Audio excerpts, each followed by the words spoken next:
extremely stylish. And although it's a pre-rendered trailer and isn't gameplay, it gives us an extremely good idea as to what exactly they're trying to do. And we're talking about a very gory, over-the-top, honestly game that I think kind of fits in with mid to late 2000s era games. And I really like that. I really wish that there was more games trying to do that nowadays. And what's cool about it is it works on retelling certain myths and legends. I don't know exactly what yet, but I like the sound of it. And honestly, I like what it looks like. The aesthetic is very cool. It's a neat looking game. If it has any of the momentum the trailer has, the game itself will be fantastic. And number 9 is Tchia, an open world sandbox based physics game which looks to borrow a ton from Breath of the Wild as well as even Super Mario Odyssey. This is a game that is inspired by the island nation of New Caledonia and intends to absorb a bunch of the culture and sort of give it to us as a game. But there is a lot more at play here, I think, than just story. Like, mechanically, this looks like it takes a lot of the stuff from Breath of the Wild to a logical extreme.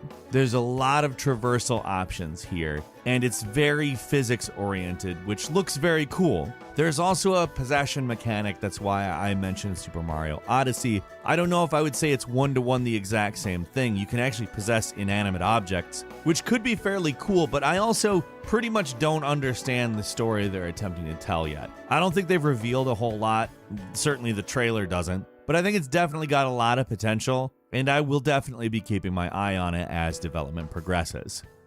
And number 8 is Century Age of Ashes, which I have to say, dragon fighting game. Now, that doesn't necessarily mean like 2 dragons doing Mortal Kombat. What it actually means is a dogfighting game in which you're riding a dragon and are using various dragon powers to beat the other people riding dragons. And yes, I am completely there for this. Sign me up. I'm sold. If they don't botch it, that's great. There's not a lot of game trailers that show us such obvious gameplay at this point. Like, most trailers are some kind of pre-rendered thing nowadays and show you some concept of what the game looks like. This was obviously gameplay. But I feel, just from watching that I have a very good idea of what this game is going to handle like, and that, to me, is awesome. Especially considering the game itself looks fantastic. Like, it looks like there's a really deep emphasis on momentum. Like, there was some areas where I saw the dragon moving in a way that implied physics are going to play into this. I initially wanted to say, like, kind of like 360-degree Panzer Dragoon or Panzer Dragoon without rails, but I'm kind of getting a more versatile Ace Combat feel from it, and honestly, I'm there for it completely. It just sounds great. It's hitting early access in February, actually, so I will be checking it out. And number 7 is Open Roads, a game from the developers of Gone Home and Tacoma that looks to really build on their narrative formula. Obviously, Tacoma is a very different game from Gone Home, but this looks to kind of really go over the top on a lot of the things that neither of them had, which was much more tangible characters. Like, there is a cast, for instance. There's not one person looking into stuff that used to happen. There are 2 characters that will obviously interact with each other on an ongoing basis. They are still very much investigating past events. However, it's framed as a mystery that is taking place in the present, which might actually go somewhere now, which I also like. That makes it a little bit different from both Tacoma and Gone Home, but it is also extremely early. We don't know a lot about what's going on in this game. We do know that it stars Caitlin Dever and Kerry Russell, and apparently the story leads them to some pretty dark places according to the official description. Should be interesting. Don't have a release date yet, but it is intriguing. And number 6 is the Callisto Protocol, and let's just go ahead and say this one comes out of the gate swinging. This is a game from the Dead Space creator and is set in the universe of PUBG. That's right, PlayerUnknown's Battlegrounds, the Battle Royale game. Now, just so you're aware, if you haven't been playing that game, it has gotten increasingly, like, backstory oriented. Like PlayerUnknown's Battlegrounds, the actual backstory is about a multi-billionaire organizing various fights to the death for mercenaries to participate in. But Callisto Protocol is taking us to one of Jupiter's moons, a ways into the future, the year 2320, so a couple centuries from now. There are more than a few connections to Dead Space games in this trailer, and of course the very obvious stuff, the possible energy bar on this guy's back neck, and the fact that the monster looks kind of like a necromorph in some ways. I don't know, I'm really excited for this because Dead Space didn't go exactly where we all hoped it would go, and well, this could be the road to redemption as far as that type of game goes. I am really excited for this, actually. At number 5, Perfect Dark, which, oh my god. I mean, there have been rumors about a new Perfect Dark for a while now, but I honestly didn't expect it to really happen. Perfect Dark was, of course, Rare's follow-up to GoldenEye, because you only get the James Bond license once or twice, I don't know, James Bond title pun. But Perfect Dark is a really interesting game that builds on the mechanics of GoldenEye very well. GoldenEye, of course, being like the thing that popularized shooters on consoles. Perfect Dark being a very complex, interesting world built upon that engine. I don't know whether this is going to be a reboot of the series in which we see Joanna Dark come back and solve a mystery. I don't know. Could be a reboot, maybe not, maybe a sequel, maybe a prequel. Maybe somehow it will be all of them. But I gotta say, I'm extremely excited to see this. There hasn't been a new Perfect Dark since 2005, and I will be waiting for more info with bated breath. At number 4 is Season, a game that I'm seeing tons of people hype as like the next Journey, which I am a huge fan of Journey. Journey is a very different type of game where there's a lot of interesting things to overcome, and there is a narrative, but it's not really a narrative in the traditional sense. It's sort of a visual narrative. Fantastic game. Beautiful score, beautiful graphics, and this kind of looks like it follows in those footsteps. However, this does go ahead and add dialogue to the mix. There is going to be spoken word in the game, and there's also a bicycle, which should probably change up the dynamics quite a bit. I have a feeling the world is quite a bit larger than Journey's world, and it'll probably be a longer game from the looks. Visually, I mean, this is an outstanding looking game. It's so pretty looking. There is apparently a mysterious cataclysm that will wash everything away, that you have to collect artifacts and memories before this happens. It doesn't mention whether you can prevent this or not. I have no idea, but I suppose if they told us something like that, it might make the game pointless. I can't tell you whether this is going to be the next Journey. Like, that's a lot to live up to, but I can tell you, wow, it looks cool.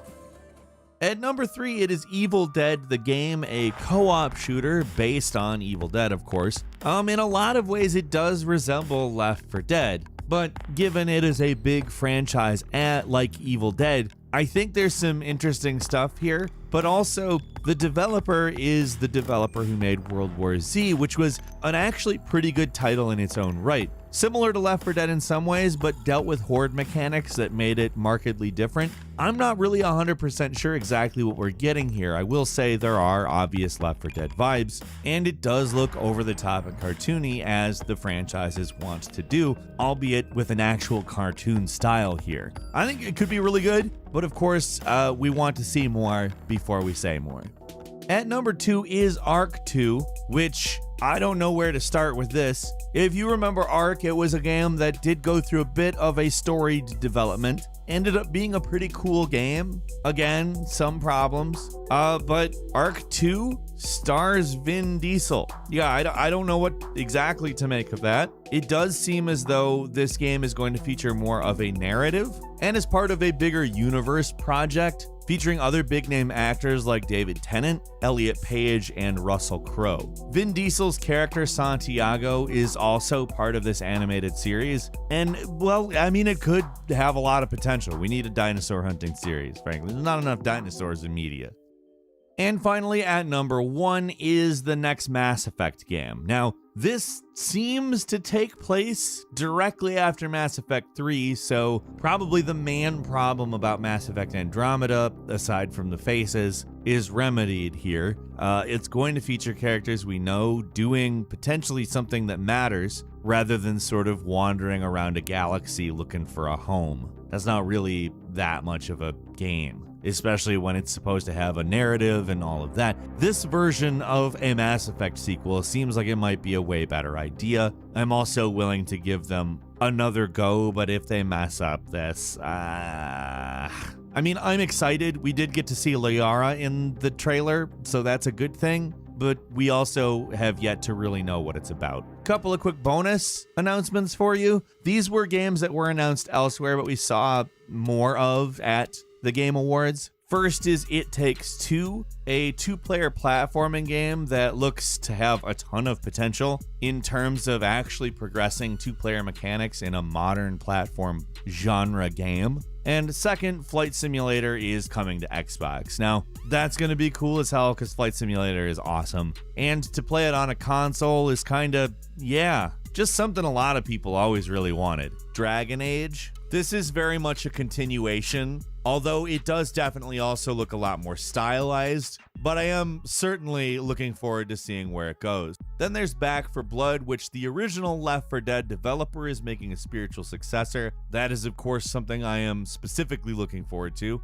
It is Back 4 Blood. Now, if you're wondering why a spiritual successor to Left 4 Dead is something that we care a whole lot about, it's that the developer is Turtle Rock, the original developer of Left 4 Dead, when the game was published under Valve way back when. Now, for me, that is particularly exciting on account, yes, anybody could make another Left 4 Dead game, but not potentially to the extent the original developers of Left 4 Dead could. Back 4 Blood, great name too. We know exactly what the game is about. I don't need to tell you what Left 4 Dead is other than it's a co-op zombie shooter. It's the best one. It's revered for good reason. And frankly, I can't wait to play a new Turtle Rock game in the series. Not that they've bothered making any other ones since